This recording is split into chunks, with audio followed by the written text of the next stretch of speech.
Thank you very much for a wonderful afternoon, Mr. Bull.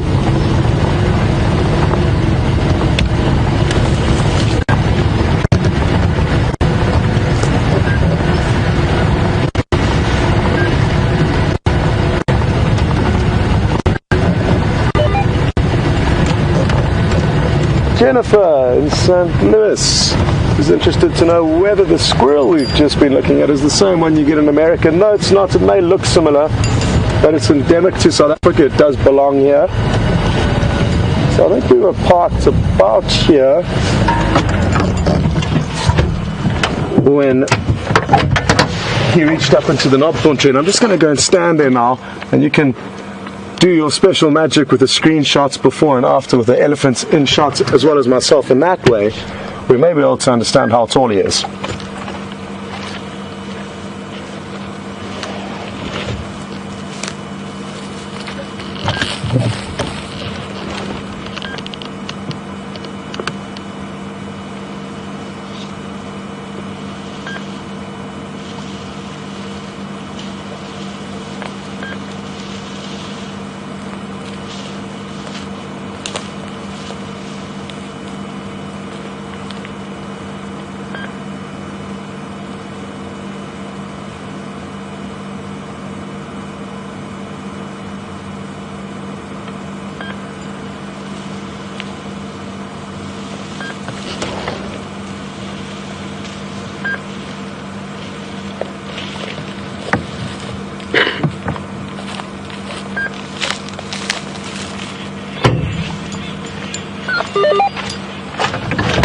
I did just have to take my time there to make sure we didn't interrupt this bull, but we spent so much time with him this afternoon that I've got a good idea of his mindset. And he did know I was walking there, but as soon as he noticed I was walking and I stopped and stood still and allowed him just to register and work out what's going on, he continued to feed, and then I continued under the tree and he wasn't too bothered, thankfully.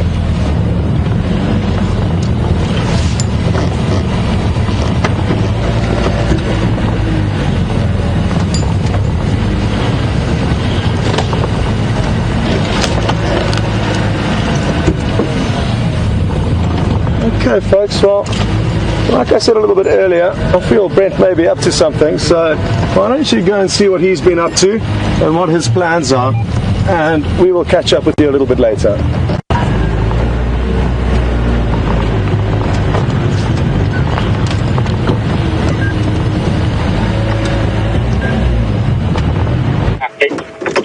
Welcome guys, I managed to only get a leaf there. Let me just try and get going deal with this again. Apologies for not staying. No problem. I'm going to try and show you the tree that I picked the leaf from first. And while I jump back in the car. It's not the most common in this part of the Sabi Sands, but you do see it quite often in other parts.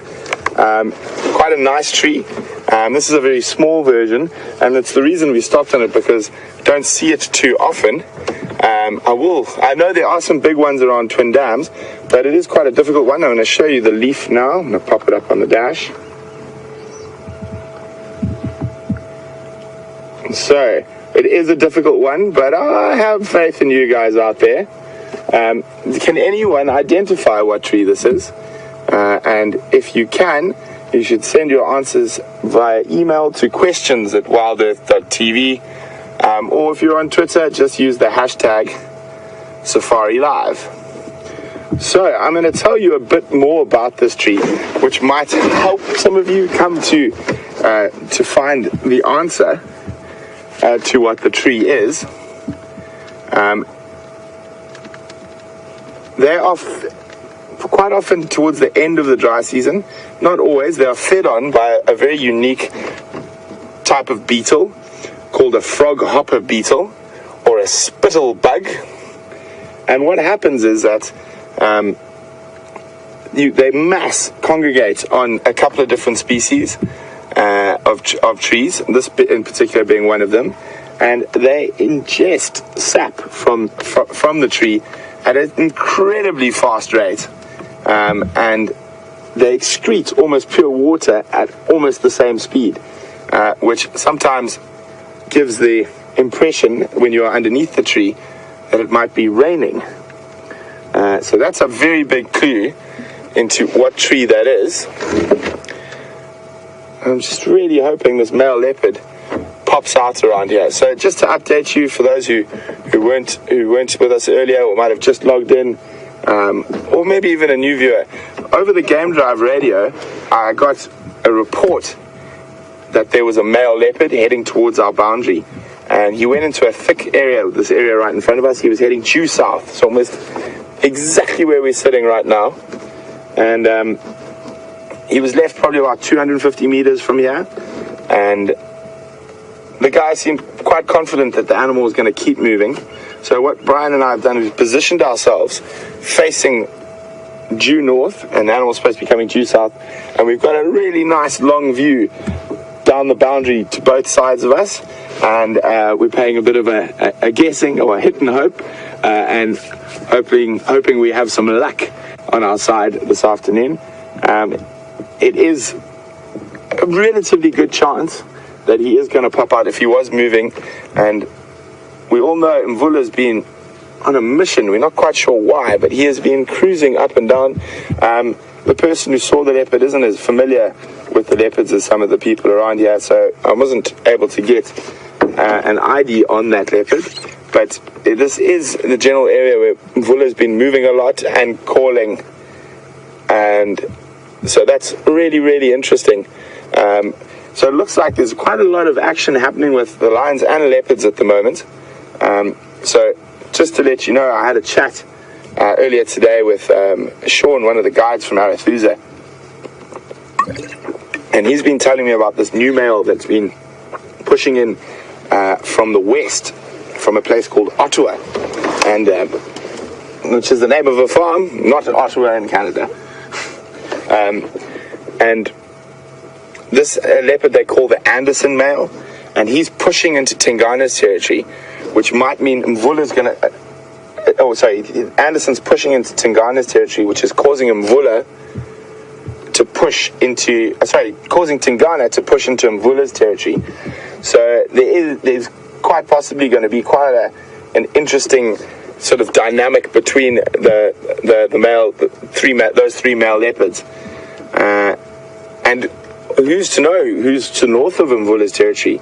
Could there be another male leopard? I know I heard from Yors, who's one of the landowners in this area.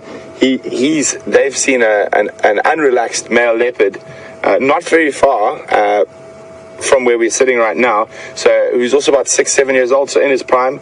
So Mvula might be feeling pressure from both sides, and that's why he's marching around and calling so much at the moment. So quite an interesting time coming up in the next... Sorry, I just thought I saw something down the road there. In the next couple of months with the leopards, and then also with the lions, if these two young Styx male lions decide to start spending more time and start putting pressure on the Matimbas. They're already putting pressure on the Majingalans in the south. So it's going to be very, very interesting. Exciting time to be based in this part of the Lowveld.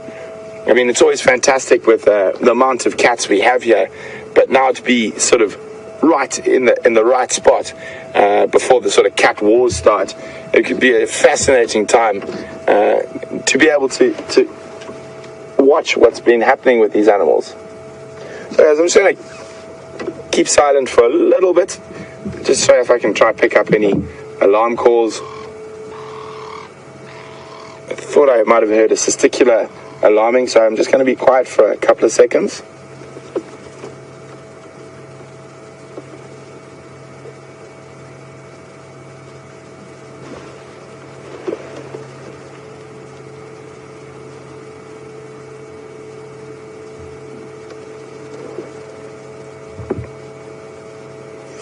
Nothing yet.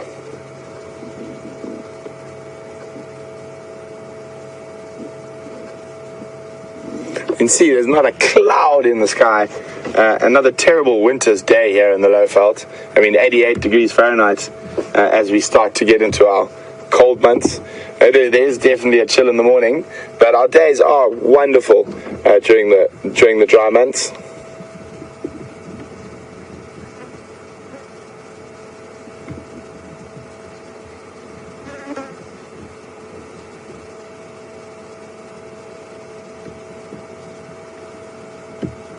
So guys, while we're sitting here waiting for the leopard to possibly arrive, and Brian's showing you, we can see far down the road. It's a good time if you guys would like to ask me any questions, specifically about the lion and leopard movements, or just anything in general that might have been bothering you while I'm sitting still here and listening to the bush and hoping for this male leopard to pop out.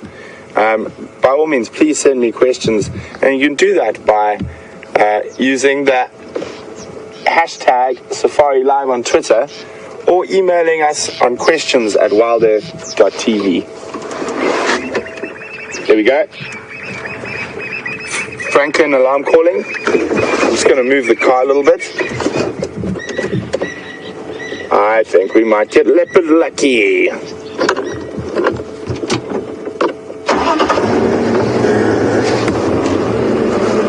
So, how's that for a good guess? Well, I suppose I shouldn't count my Franklins before they've hatched, but that burst of Franklins you heard, that is a very good sign that there's a predator there, and the fact that the last report I had of this leopard was heading in this direction. So I'm still going to make sure I've got a long distance visual both ways up and down the road, but obviously now I'm going to be far more focused on this little patch of bush in front of me where those Franklin alarm called. Still alarm calling. And I know those of you who have watched regularly might have heard me say patience is the most important weapon in your arsenal out here in the bush in terms of finding animals. I can hear tiny little birds called waxbills alarm calling now as well.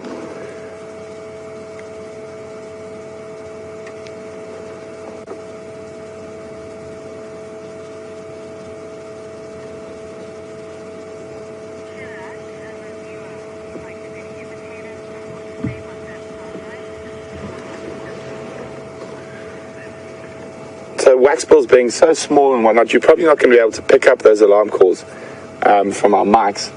It's very difficult to describe, but it's a very high-pitched sort of, but even higher pitched, I'm afraid I can't make that noise, but I think, sorry, I'm just going to listen again.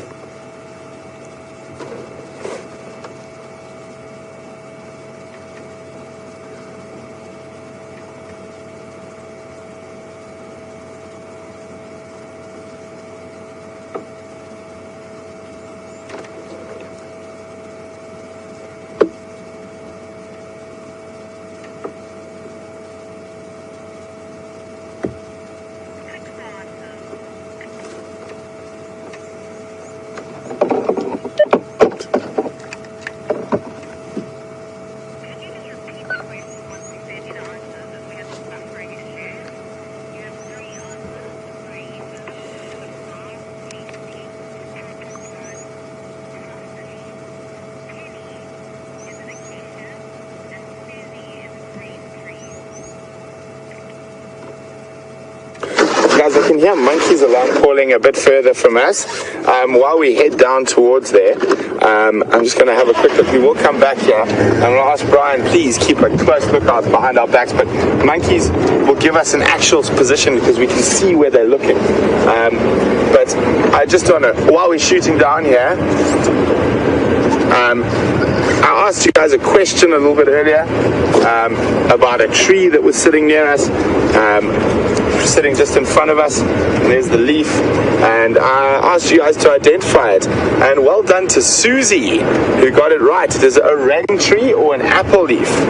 That is the tree. Well done, Susie. So I'm going to switch off my engine. I'm going to idle down this hill.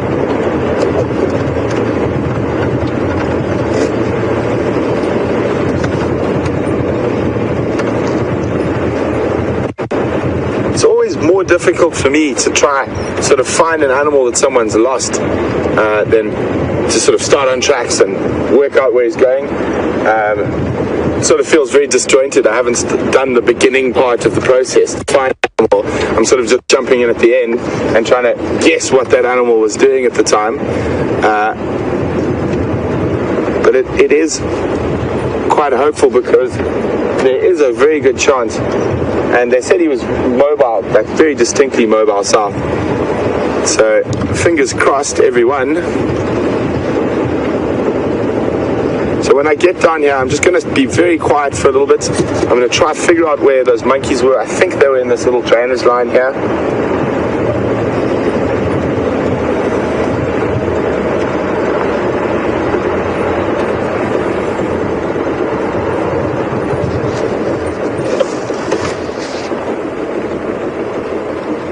There's some buffalo down at that dam as well.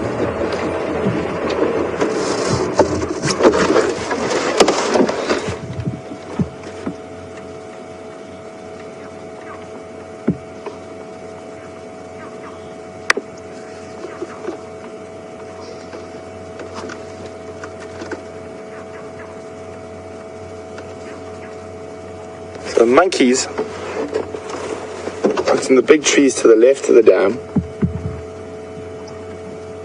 They can see from quite a distance. So, just looking very carefully. I don't know if you guys can pick that up on mic.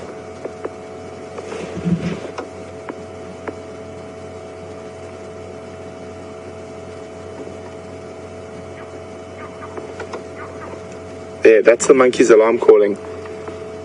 So it is possible that when that leopard went into this drainage line that flows into this dam, it decided to follow the dam down, or the drainage line down towards the dam rather than to keep going through the bush. So just looking very carefully around the edge of the dam.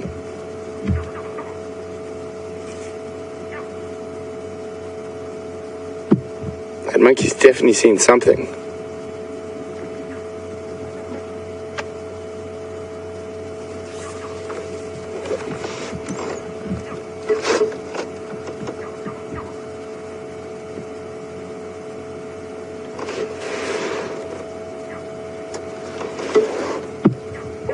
So Brian's helping me there with the camera to check carefully because the sun's right in my eyes, so it's actually a little bit easier for me to look at my monitor while we scan the edge looking for that male leopard.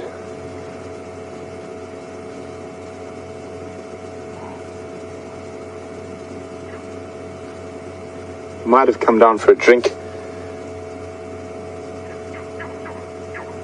Monkeys have incredibly good eyesight. Brian's definitely making my life a little bit easier now. I don't have to stare into the sun. Possibly he could be on the other side of that damn wall. I'm just going to go forward a little bit. Unfortunately, there is a dip where sometimes we do have a bit of signal issues. So please bear with me as I go through there. I'm just really hoping that we can spot this leopard for you guys. Still checking behind me to make sure that it's quite possible this leopard could be, this monkey could be alarming at a lion or another leopard. So we are still checking the long boundary road behind us to make sure he doesn't sneak behind us.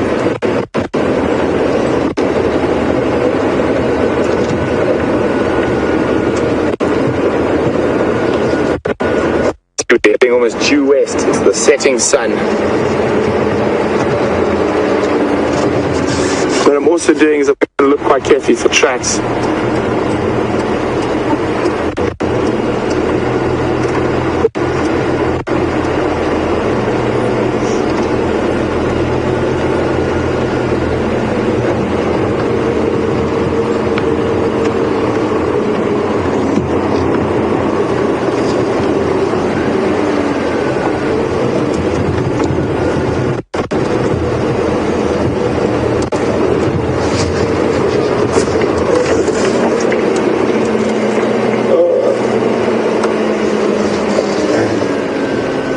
So there's a male lion tracks here. I think these two male lion tracks belong to those Styx lines I was talking about earlier. They actually have crossed out of our property, but if that matimba's roaring, they might come back tonight. I'm going to give you a quick shot of those tracks now. And then also, there's some, can you get them there, Brian? I'm just going to jump out of the car quickly. I'll put my hand next to the track to give you an idea of how big it is.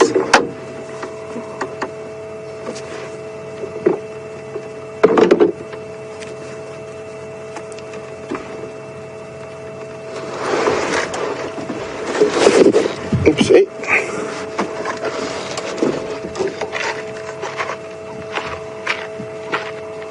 You see there's the male line track here. And there you can have a look next to my hand. And there's another one there, the second male. Speak up, speak up. So there you can see how big those tracks are. The same size as my hand. But it doesn't look, I think these monkeys might be alarming, even possibly at these lions, which are north of our boundary. So I'm going to go back up. Still got a gut feeling about that leopard higher up here. We can always come back and check here again just now. But just my gut says we should be a bit higher up there.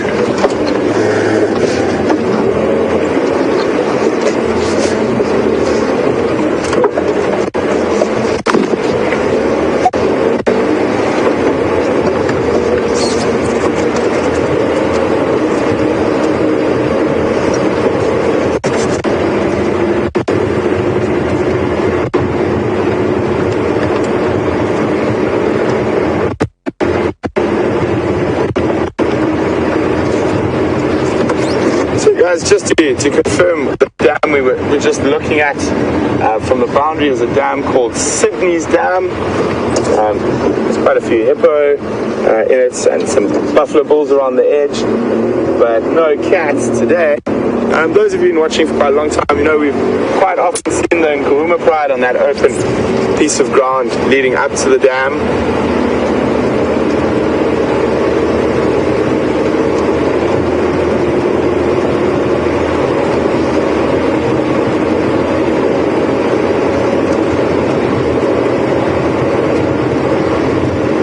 Come on, leopard. Don't think he would have sneaked behind us just yet. Have been keeping my eyes peeled. Brian and I both have been checking behind us constantly while we're going the other way.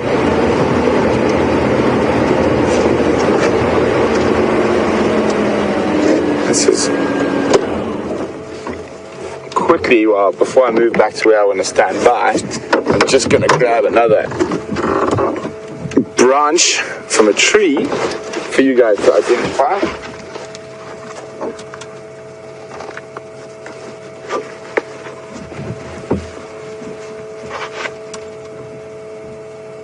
So guys, I just think I've seen something. I will go to the tree. I'm just grabbing I'm just trying to look into the bush there. Whatever it was turned off. Did you see that, Brian? I didn't. It just looked like something walking on the... Oh, there. Did you see it? It was a person Ah. at the entrance gate. I just saw that movement and I got really excited. See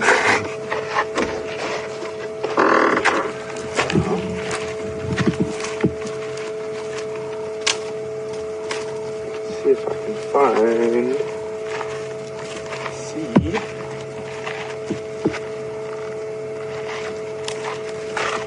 Gonna have to do for now.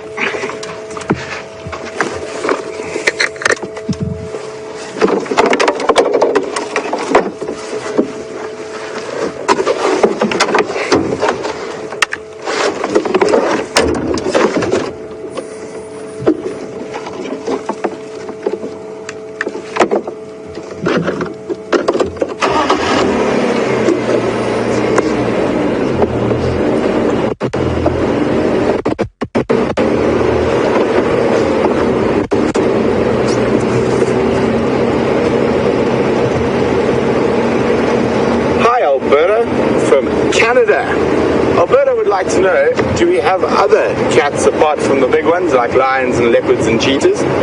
We do, Alberta. We've got quite a few different species. We get African wild cats, which is about the same size as a domestic cat, and is probably one of the ancestors of most domestic cats. We also get caracal and serval are the two other cat species we get in this area. What we'll do, Alberta, is I'm going to get to my spot where I've got the best view up and down the road in case the male leopard comes out. I think we'll give it another 5 to 10 minutes here before we might have to try and go look for something else. But I will get out my book while we're sitting here, and when you come back I'll be able to show you what the other little cats are. And then just quickly before we're going to cross across to Scotty, it's just going to give me a chance to be quiet and listen. You can tell me what tree this is. It has bright yellow flowers and has a very long seed pod, and very, very pretty tree. And who can let me know what type of tree this is? You can send your answers through to questions at Safari Live. Oopsie, questions at WildEarthTV, and or you can just use the hashtag Safari Live if you're on Twitter. So we're going to go across to Scotty, see what he's been up to, and we're going to stand right here, and hopefully when you come back we would have had some leopard luck.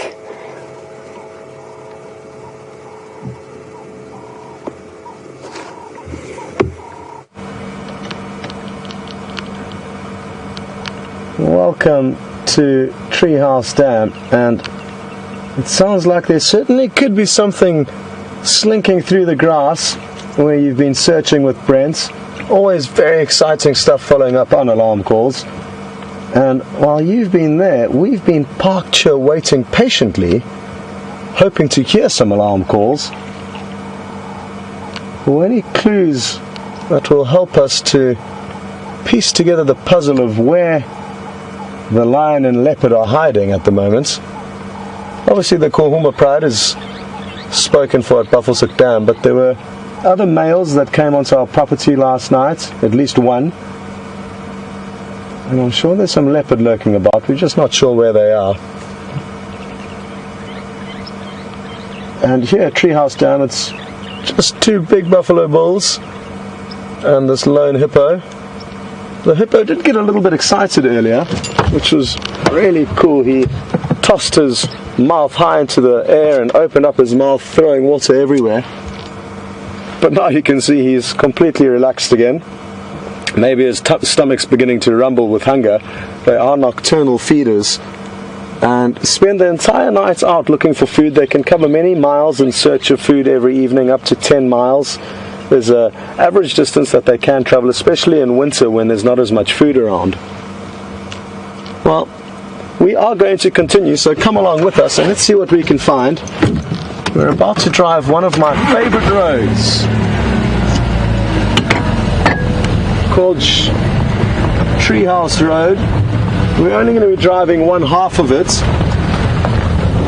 and it's a beautiful, beautiful area that we go through. There's a marula grove on our left-hand side that you will see shortly. And in this golden hour of sunlight, it's going to be absolutely magical driving through here.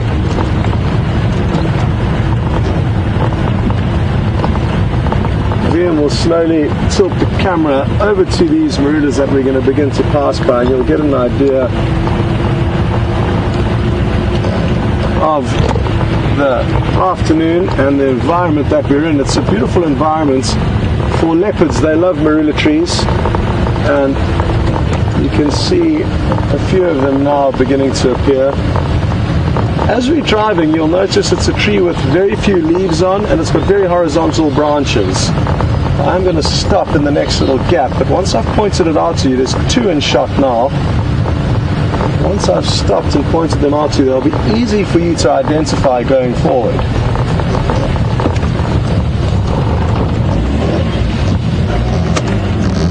you'll notice this one's still got quite a few leaves on, but they will continue to drop as it becomes drier and drier into our winter. With the very distinctive, thick, horizontal branches that you could just imagine a leopard draping itself over, are what make the marula tree, or one of the attributes that make marula trees so famous and so well known, especially in this area. The liqueur that's also made out of them, called amarula, is also one of the highlights of this tree and what it brings to us.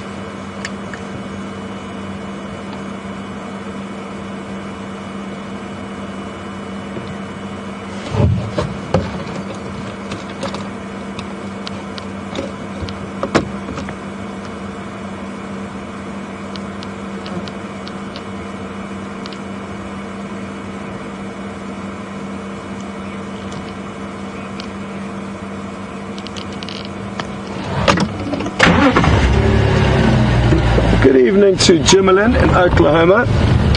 Djuma, you've sent through a very, very good question. And Djuma is interested to know that I mentioned that the specific elephant bull that we were watching was relaxed with our presence and didn't see us as a threat. But what happens if animals that come from outside of here, where they may not have been habituated to the vehicles, especially prides of lion and leopard, I think Djuma is interested in, would they be nervous of us? And yes, they certainly would. It's incredible to notice the difference between different animals, even that occur very close to where we are here, just in the Manyeleti next door to us, where we do sometimes stay, and there are currently some of our staff members staying there. Brian and VM are doing the Manyeleti trip every morning and evening to head back to their camp. And at that camp, you will often find lion and leopard, but they're very nervous. They don't accept the vehicles nearly as well as the lions and leopards in this area, yet they're very close by. So there's an example of how they are less habituated than the animals within the Sabi Sands. And there's nothing stopping those less habituated animals coming into this area. They have their own natural disputes that will cause them to move into certain areas. And where I used to work in the southern Sabi Sands, we had a female leopard who occupied a territory within our property, and it was actually a disaster because she never let us see her, absolutely never. The only time we would get a glimpse of her was at night, and typically skittish leopard are more relaxed under spotlights, under cover of darkness. I guess they just feel safer when it's dark because they probably know they can disappear very easily. But we would track this leopard, find, kill. She would be nowhere to be seen near the kill, and we'd occasionally get the odd glimpse of her, but all we really saw were her tracks. And that's a prime example of a leopard moving from out of the Sabi Sands into the Sabi Sands and not really habituating over time, because it needs to happen almost from birth. All of the cubs that get born in the Sabi Sands get exposed to vehicles in a very gentle and slow manner. If Karula does have cubs, which we may think she does, Karula's a female leopard, for example, if we knew exactly where her cubs were now, we would only let one vehicle go there per drive. I'm guessing those will be the rules here. Those are the general rules. It varies from area to area, but that's technically what we should do. So very slowly, even if the cub's not seeing us, even if it's within its den site, within a cave or a burrow, at least it's hearing the engine of the vehicle and hearing our voices. And then from when it starts to pop out of the den sites and start to grow and we get to see it more, we slowly increase the vehicles and increase the time spent with them, but again, very gently and slowly to ensure that they don't get scared of us. And this results in us having quality sightings like we do today. And this has taken many years to get to this level.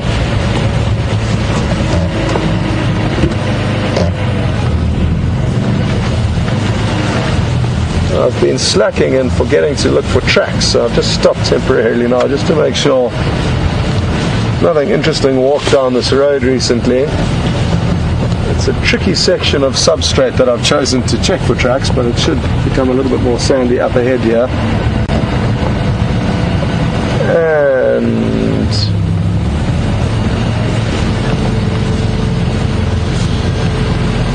nothing serious to report here. A few antelope, impala and kudu walk past. Great question though, Jim, and thanks for sending that through. I hope I answered your question, and please feel free to send more questions through. For any of you who are new to the show, welcome on board. And it's important to remember that it's a live show, and not only is it live, but you can ask us questions at any stage. And to do that, you would hashtag Safari Live on Twitter, or send an email through to questions@WildEarthTV. And we really do appreciate all your questions. Sorry if they don't get answered, but many questions come through every drive. So keep sending them, and eventually we will get around to you.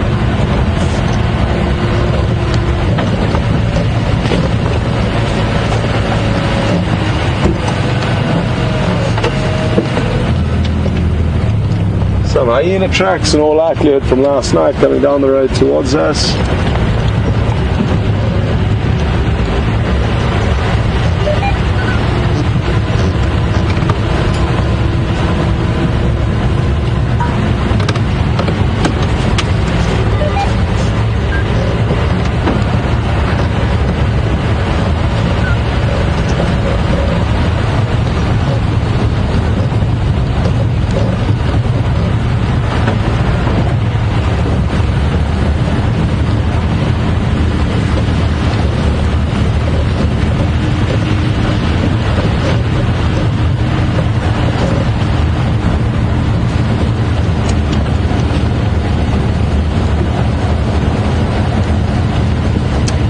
Lynn in Canada is asking another question, and thanks Lynn for sending this.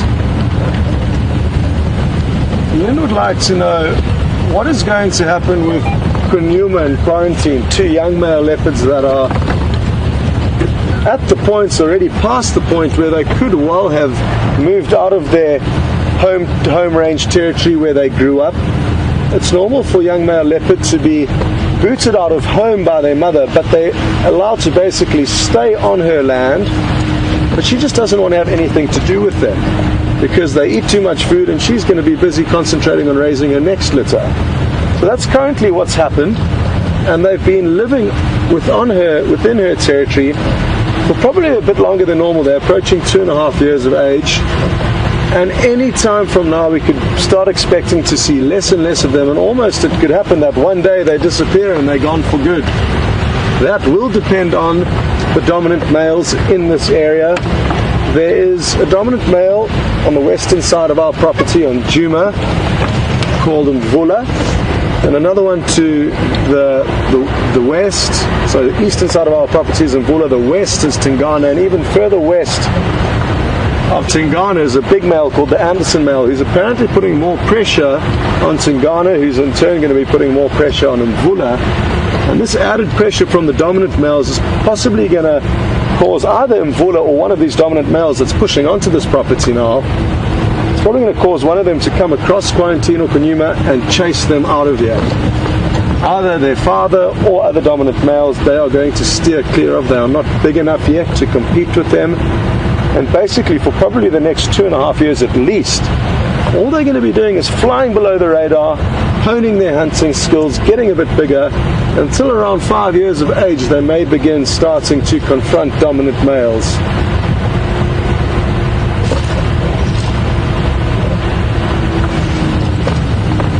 Folks, let's cut back to Brent and see what he's up to.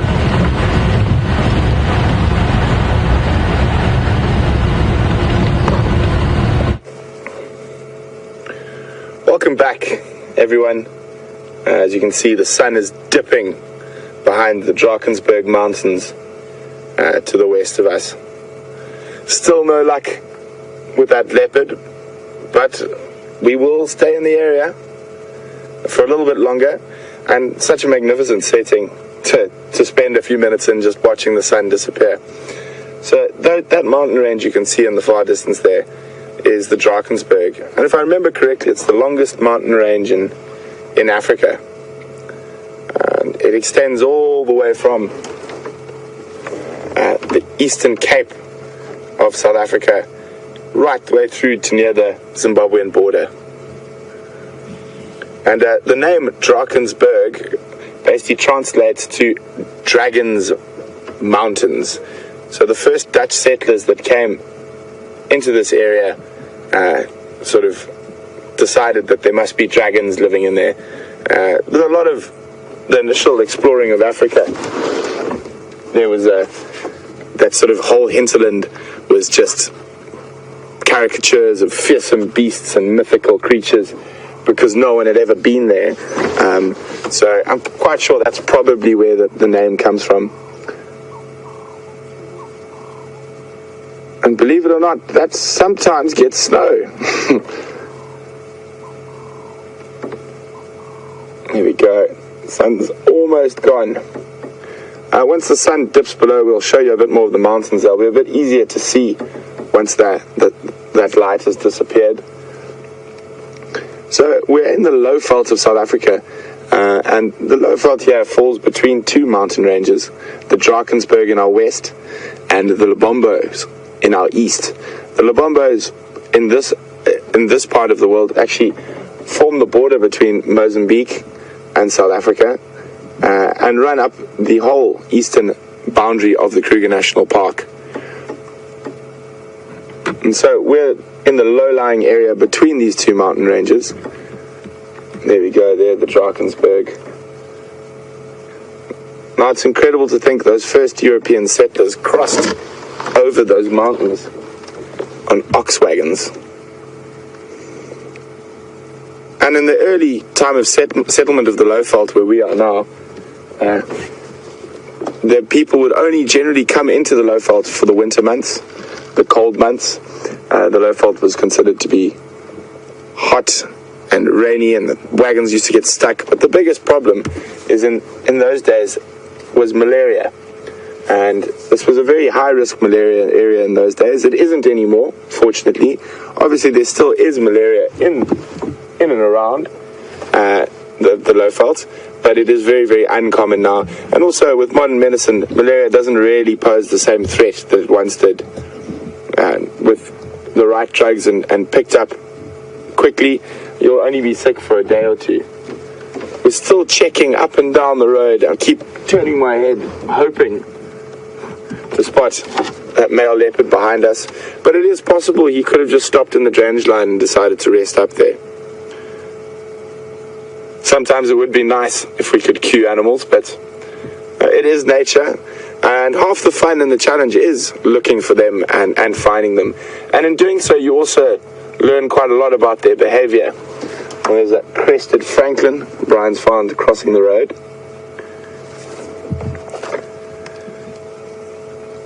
So we've given this area quite a long look, and I'm not hearing any more alarm calls than that.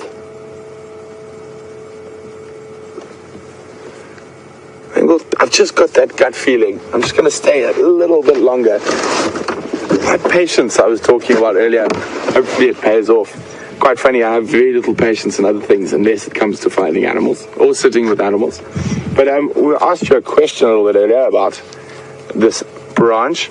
We had a lot of answers in. Unfortunately, no one got them right. It is quite a difficult one, one you might not have seen too often before.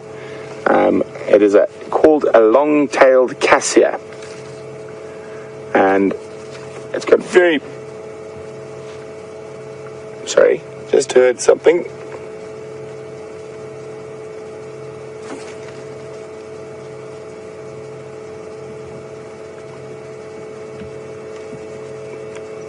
Maybe it sounds like a buffalo in the bush there. It's got very, very pretty yellow flowers, but unfortunately at this time of the year, no flowers, and it's got a really long pod. That's where the long-tailed in the name comes from. It's got a very furry long pod. Oh, there's a buffalo. Two buffalo, in fact, just wandering past us. Thought I heard something. Oh, there's one in the road as well. I thought I heard a buffalo. But I think it was Alberta earlier also asked me about the smaller cat species that occur in this area. And I said I would show you, and I nearly forgot. Sorry about that. That just came back to me. And isn't that lucky? Nice buffalo. Still constantly checking the road backwards and forwards, hoping for that leopard.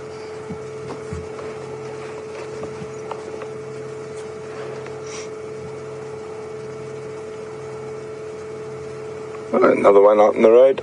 These are probably the same buffalo we saw just now next to the dam.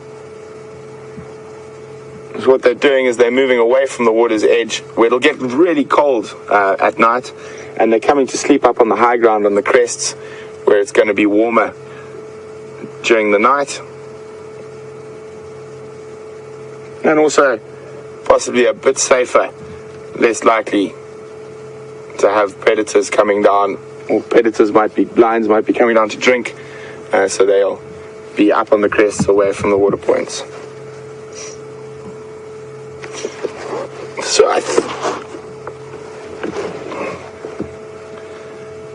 So here we go. I promised to show the little cat species that occur here. The top one is called a serval. One of my favorite little cats. I wish we saw more of them. So I'm just going to move. I'm just trying to balance the book. Sorry, Bri.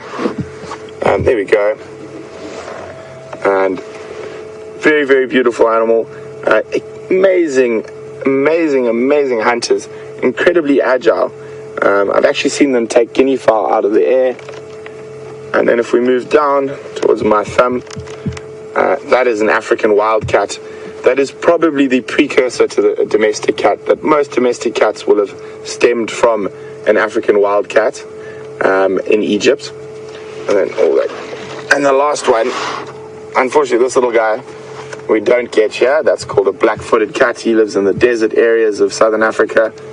But the last little cat here is a caracal, or a lynx, or an African lynx. And you see very long tufts on his ears. Also a really amazing predator. I've actually seen one of them on an adult impala kill. And for an animal of that size, that's really, really strange for an animal of that size to be able to catch something that big. But they're pure little balls of muscle. But normally, all of these animals will specialize in rodents and birds. Occasionally with the caracal they might take steenbok or duiker, but rodents and birds will, and maybe monitor lizards. Sorry, I just keep looking over my shoulder to hope there's a leopard in the road. But yeah, those are the other three cat species, the smaller cat species we get here. Guys, I think it's time we try and maybe look for something else. We've been sitting here. This leopard's probably lying up quite close by. I don't know what you guys think. We can stay here, wait, enjoy the sunset, play the patience game. We do have enough time to go back to the Pride of Lions in case they are decided to go down to the dam or drink. But it is a gamble. They might move. So you guys let me know what you'd like to do. And you can do that by emailing us at questions@wildearth.tv, or if you're on Twitter, you can just use the hashtag #SafariLive.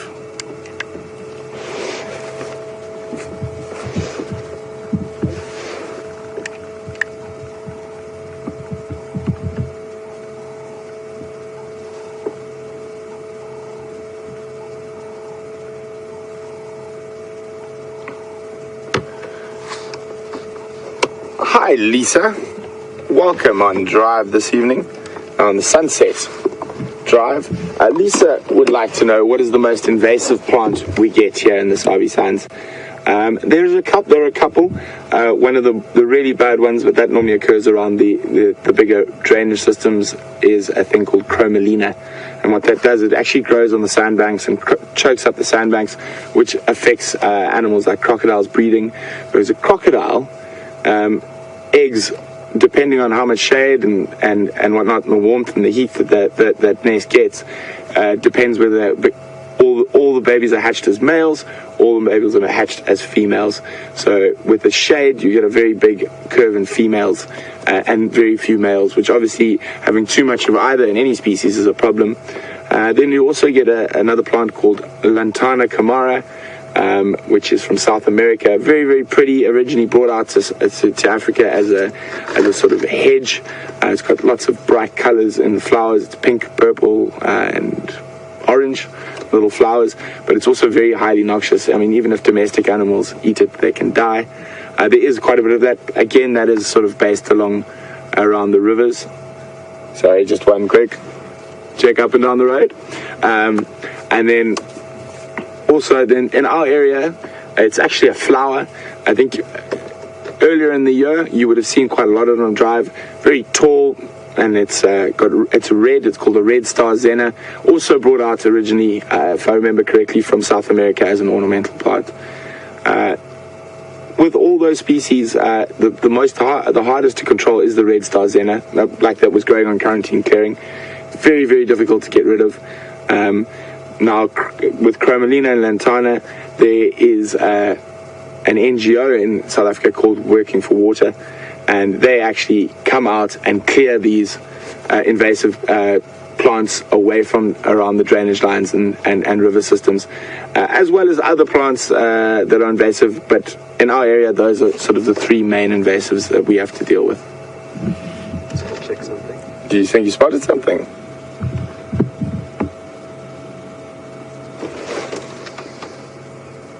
Well, what we can do is, I think, let's meander back down towards that dam and have a quick look what's around there. And then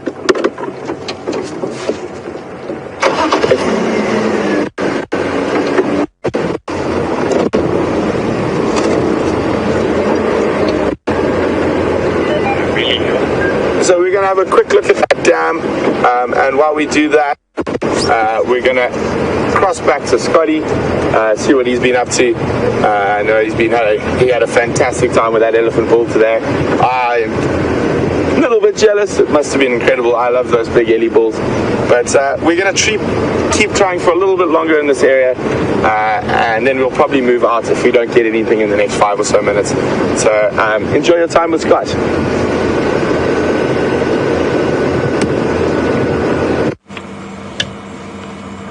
Welcome back, everyone.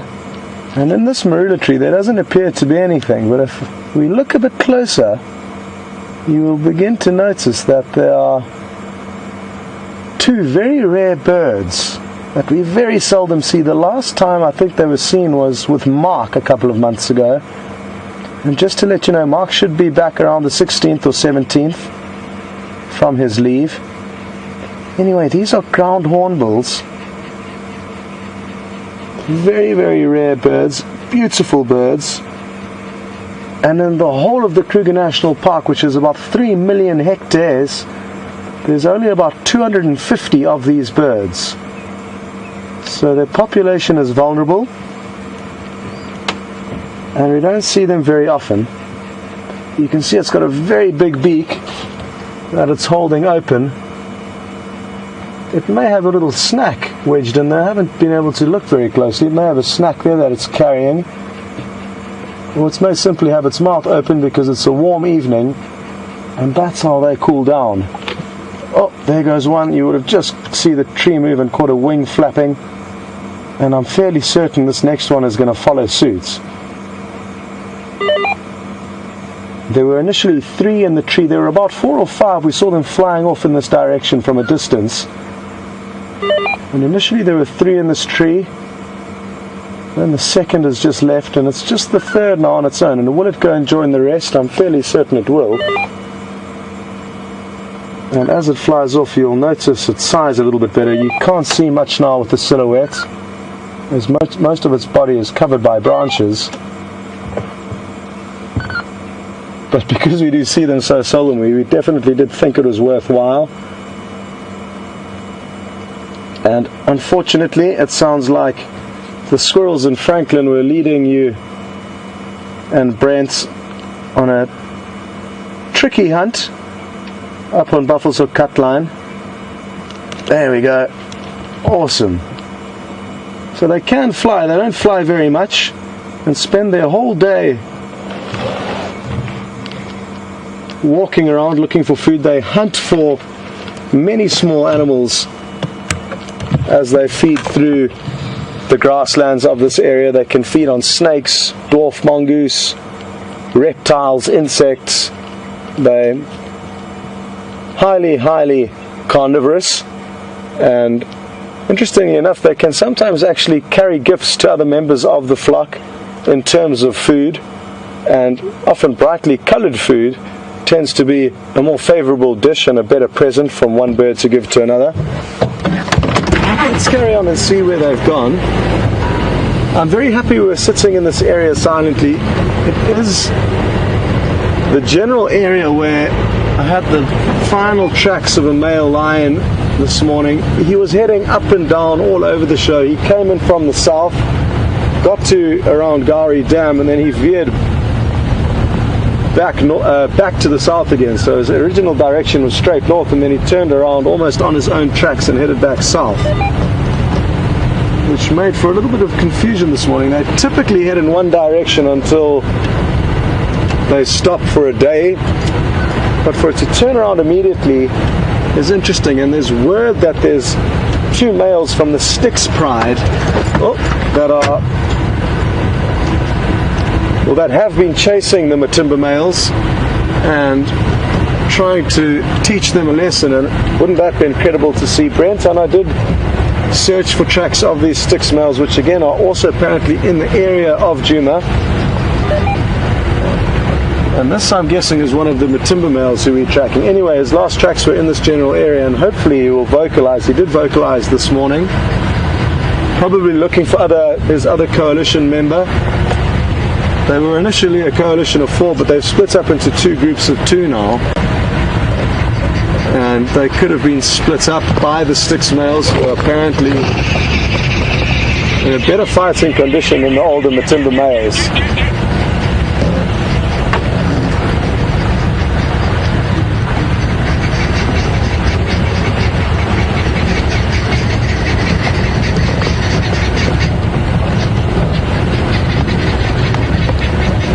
It is also that perfect time of the evening. It's got considerably cooler, and I wouldn't be hugely surprised to see a male lion walking down the road towards us now, whereas an hour ago I would. It was extremely hot an hour ago.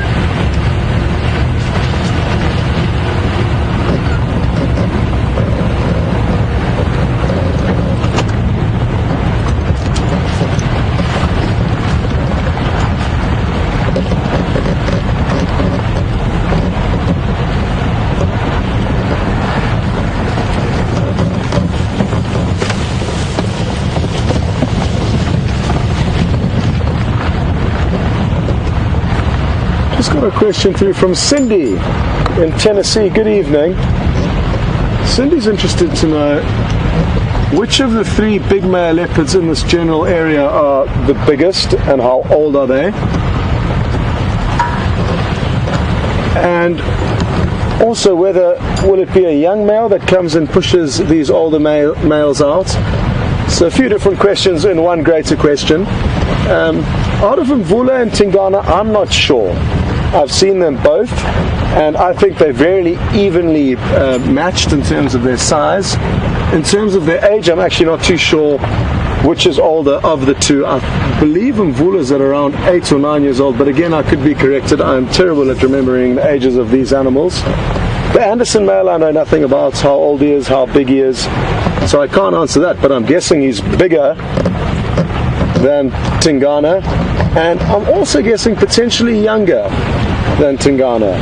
Young males will obviously come with fresh power and a new lease and urge to acquire their territory, and it will be younger males that inevitably force out older males, but at which balance and at which point it will vary on the individual scenarios. Even size may make a big difference in terms of which leopard may win a fight. But if you take humans, for example, you can put 2 humans of various sizes into a fight, and the smaller person may win. So it's not a guarantee that size will mean one leopard's dominance over another.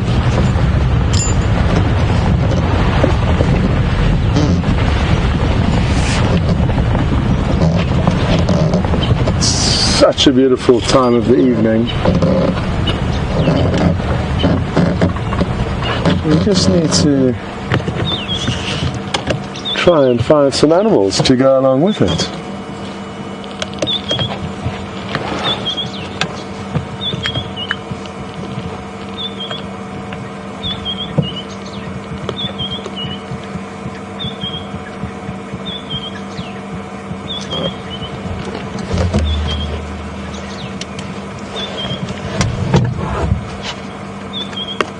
Good afternoon or good evening, Australina, and thank you for asking me to do this. I should have done this earlier, I wasn't thinking very clearly.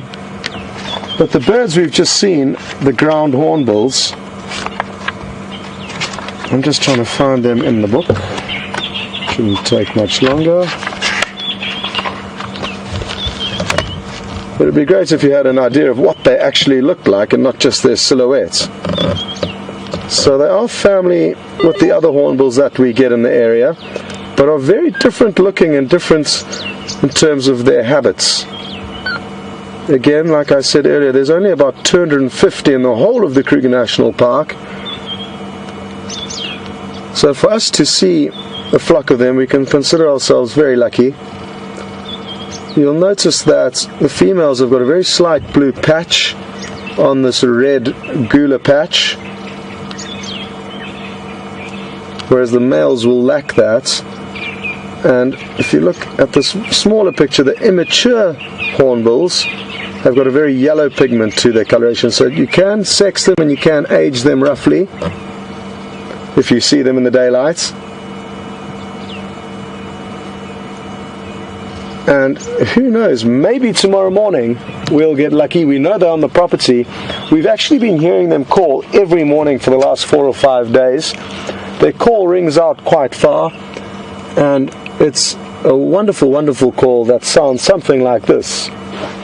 Doo doo doo, and the female responds doo doo doo. So it's a low rumbling sound that you can hear from probably a few kilometers away, and it rings out that the male is saying, "Honey, come home," and her response is, "No, not yet." And that's one of the funny rhymes that ornithologists have attached to certain bird calls in order to give them an easier way, or give us an easier way to remember calls. And maybe we'll get to hear that call tomorrow and also see them. That would be wonderful.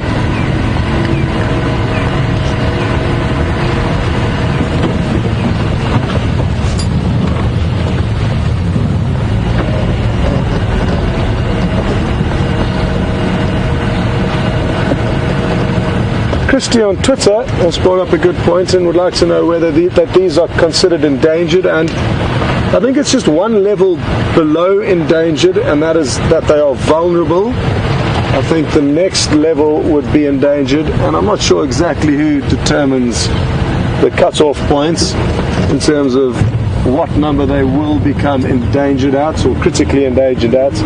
But yes, they certainly do have a problem, and a big reason why they do have a low population is because of loss of habitat and also from overburning. Many years ago it was thought by conservationists that it's good to burn properties every single year so that fresh growth comes through, and basically this overburning caused a lack of nesting sites for these birds. They nest in cavities and dead trees, and they basically ran out of dead trees to nest in because they were all getting burnt down.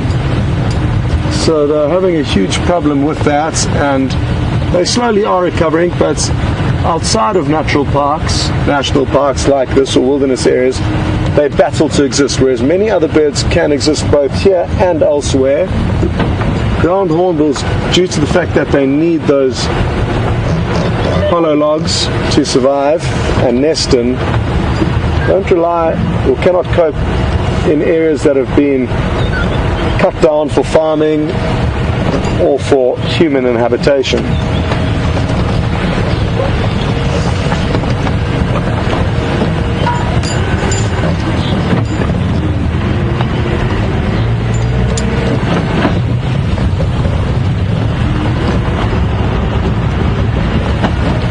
Folks, it sounds like Brent is approaching the Nkuhuma Pride of Lions, and I think it's a good opportunity for you to join in with him and see what's happening as he arrives. So I hope you have a great sighting, and we're going to keep searching around for anything interesting here. See you later.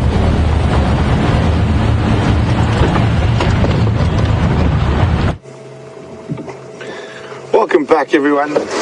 We're about to arrive at the lions, so we'll see what's been going on. If they've moved, they possibly might have moved down to where there's some water. It's getting dark now, so they might be getting a little bit playful.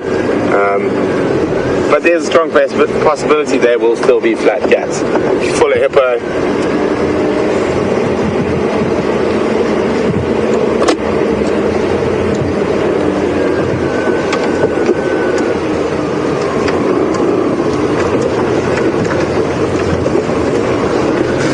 it's going to be quite interesting to see if they actually have moved,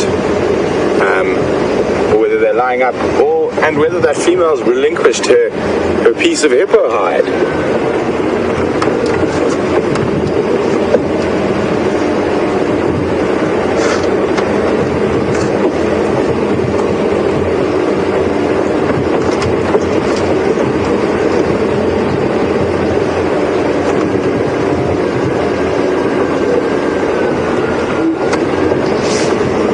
Definitely smell lion feces, lots of it around here at the moment.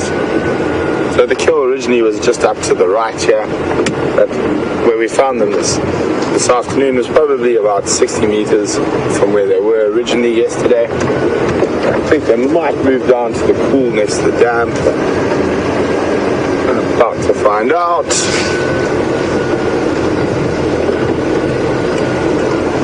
Let's see. Doesn't look like they've moved, but I saw some white bellies off to the side. I just want to double check no one else's, that one of them hasn't moved on.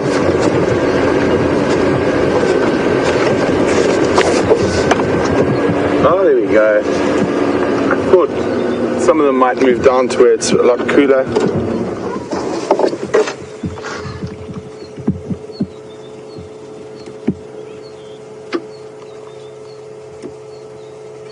Maybe we'll go have a quick check where the others are, and we might come back here because there's still a hippo in the dam.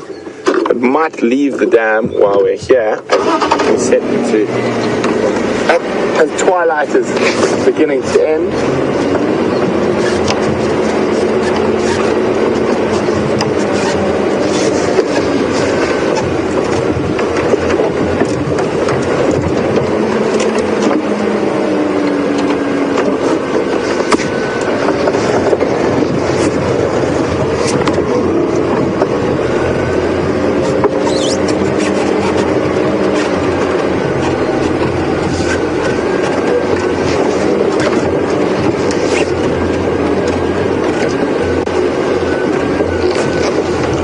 The fight earlier. Oh, I see. The young male looks like he's got hold of the piece of skin.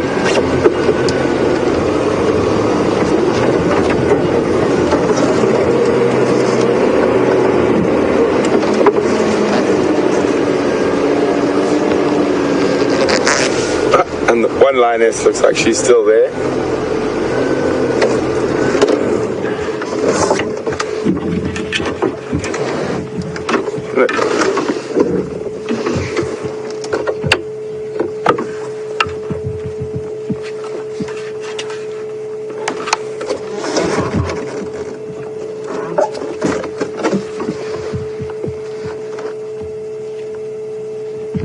You see him using those teeth we spoke about yesterday when he turns his head to the side, the premolars that are sharpened. So unlike most animals, when it comes to lions and leopards, there's very little grinding capability in their teeth. The molars are made for cutting.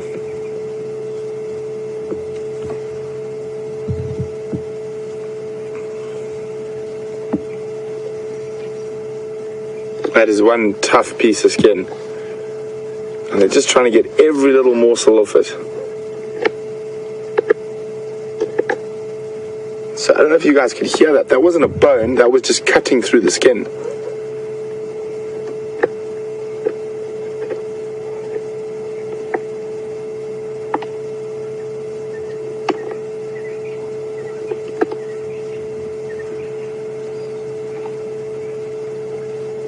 We know how powerful a lion's jaws are, and they're struggling to get through the skin.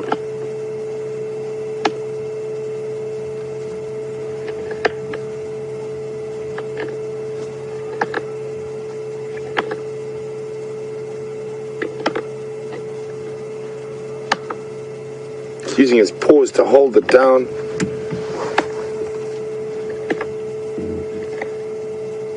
Using those premolars to cut through the thick skin.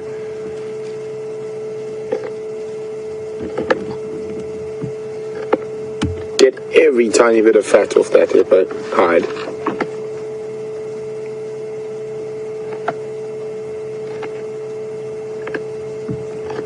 See the saliva coming out of his mouth there?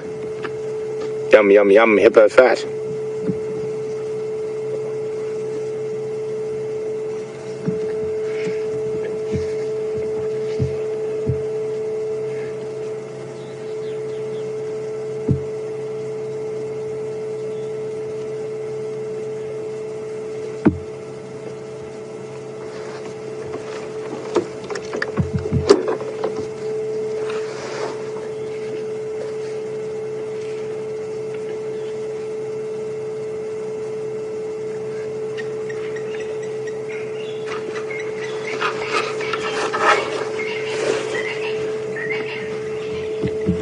Evening, Lynn.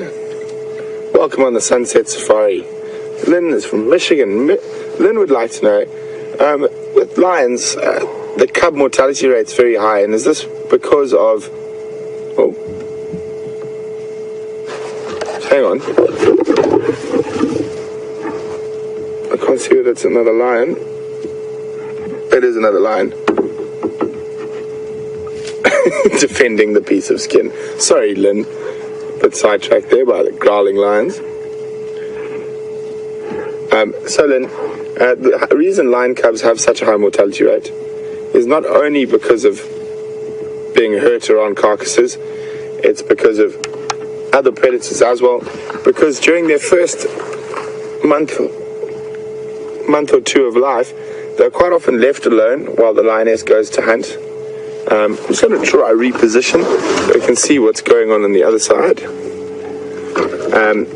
And they are found quite often by hyenas, leopards, and even other male lions, and even other lion prides. And they will all kill those cubs. It was one of the sub-adults that just snuck up there. The way he started looking, I thought it might have been, I was actually sort of hoping it was possibly something like a hyena, but I think we would have got a much bigger response if it was a hyena.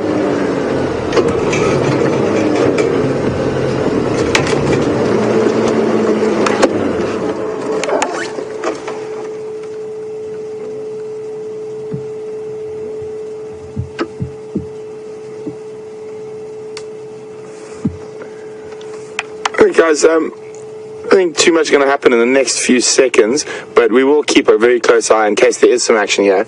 So in the meantime, I hear Scotty's got something quite exquisite on the other side, so we're going to cross across to Scott. V or D for Mike. Welcome back, folks, and we've been so lucky with seeing these owls recently. This is the third sighting we've had in, I think, 3 days. I think it was Brent the day before yesterday, then myself yesterday, and now again. And there's some fork-tailed drongos flying about, giving him a hard time. They're such feisty little birds, these drongos, and they give a lot of trouble to birds that are much, much larger than them. They sometimes even peck them on the head, and they rely on their smaller size and aerial agility to pester these birds and let everyone know that there's a predator in the area. You can also hear a go-away bird now calling in the distance. And you'll notice the owl keeps a close eye on them when they fly above him or her. It's hard to tell whether it's a male or a female. And it's a Verreaux's eagle owl, formerly known as a giant spotted eagle owl, and it is a giant. It can catch prey as big as vervet monkeys.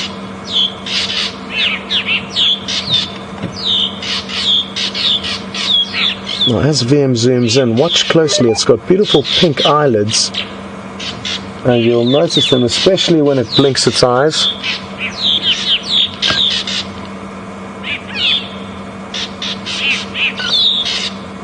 What an awesome evening, and good to hear that the Nkuhuma Pride are still entertaining us, fighting over the scraps of what remain of that young hippo.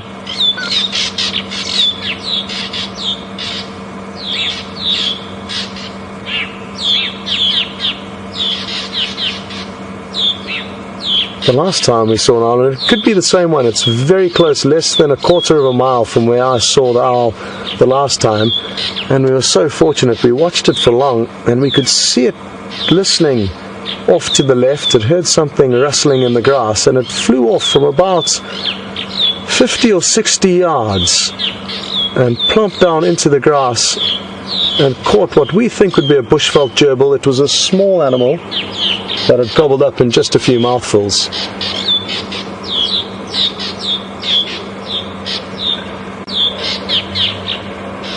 Absolutely beautiful colours in the sky, and it is one of the beautiful things about the winters here. Because of all the dust in the lower parts of the atmosphere, we get incredible colorations in the evening sunsets, as well as the sunrises. Now, this owl has got incredible hearing as well as vision, and you'll notice how it's pivoting its head from side to side, listening intently. And I'm almost certain the last kill that it made, it could never have been able to see it. It was knee-high grass that it landed in, so it would have just been able to pinpoint where that little rodent was simply from its hearing. Absolutely incredible.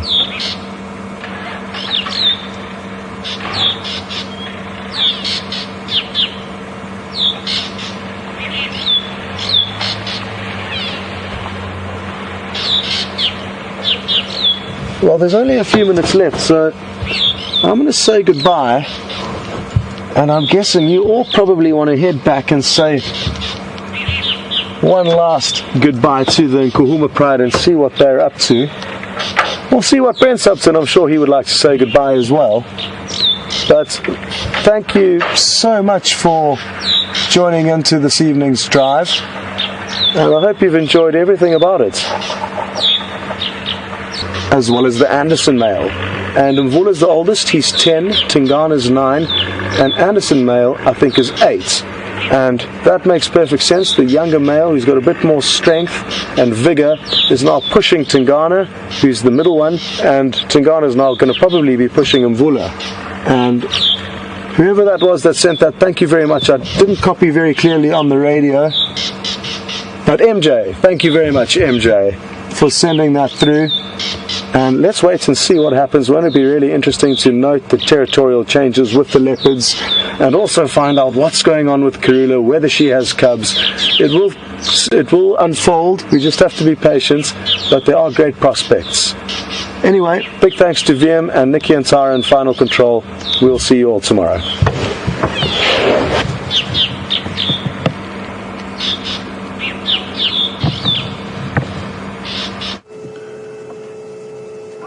Welcome back, everyone.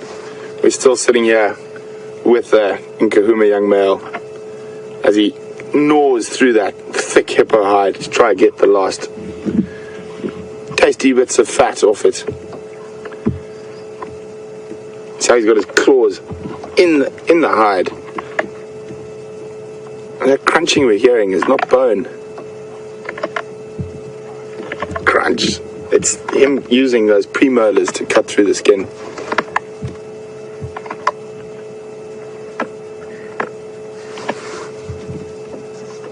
Right, it's amazing to watch.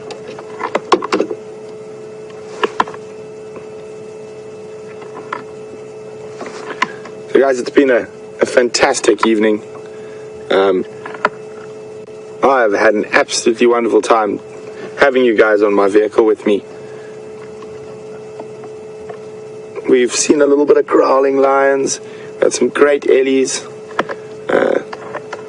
followed up on a leopard. Unfortunately, we weren't able to find him, but we did get a spectacular sunset and a view of the Drakensberg, and a chance to answer some of your questions and a chance to test your knowledge. I'm going to have to definitely try find a nice big long-tailed cassie at some point that we can show you, so I can teach you that tree properly.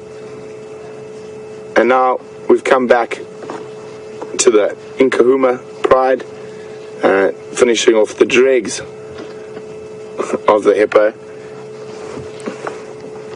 And there's a lioness lying right next to the male, but she doesn't look too interested in what's going on with that. She was fast asleep earlier while he chews on the hide. But you never know. Sometimes she might decide that oh, there we go. Oh, just that little movement got a slight growl. So they're very close together.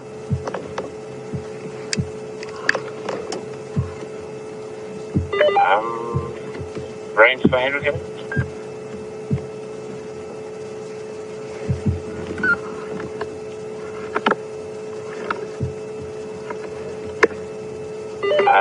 Question with Nkuhuma. Sorry, so guys, Andrew, I'll be with you in about 2 minutes.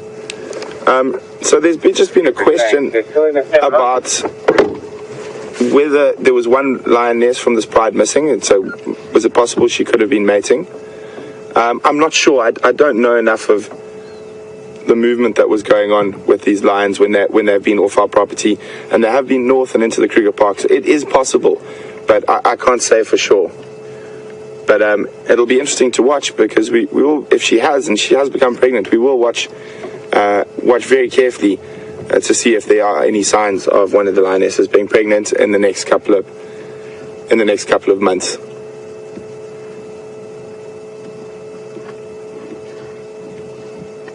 But what an amazing and lucky job we have to be able to share our passion with all of you guys all over the world, and to be able to show you what's happening in the African bush on a daily basis. That's one of the more incredible things about what we do, is being able to share our experiences and our passion for Africa and for its wildlife with you. And it's a great privilege for us. And to the rest of you, to all of you out there, thank you very, very much for joining Scott and myself this afternoon. We had some fantastic sightings, and we hope you will all join us tomorrow morning for the sunrise safari. And for the last few seconds, let's have a look at the lions, and have a wonderful evening or morning wherever you might be in the world. And thank you again for joining us.